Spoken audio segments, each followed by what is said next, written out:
বিদ্যুতৰ মাচুল বৃদ্ধিয়ে হওক বা অনিয়মীয়া বিদ্যুৎ যোগান এনেধৰণে জনসাধাৰণক তেওঁলোকে সমস্যাত পেলাইছে।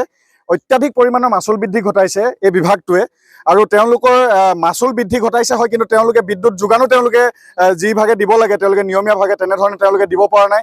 তাৰ পৰিপ্ৰেক্ষিতত সদৌ অসম ছাত্ৰ সন্থাৰ আহ্বান মৰ্মে আজি আমি মৰাণ আঞ্চলিক ছাত্ৰ সন্থায়ো প্ৰতিকৃতি দাহ কাৰ্যসূচী আমি ৰূপায়ণ কৰিছোঁ আৰু এই কাৰ্যসূচীৰ জৰিয়তে আমি এই বিভাগটোক আমি সকীয়াই দিব বিচাৰিছোঁ যে আপোনালোকে জনসাধাৰণৰ ঊৰ্ধত গৈ বিদ্যুতৰ মাচুল অত্যাধিক পৰিমাণে বৃদ্ধি কৰি জনসাধাৰণক কুঙা কৰা আপোনালোকে পৰিকল্পনা ৰচনা নকৰিব।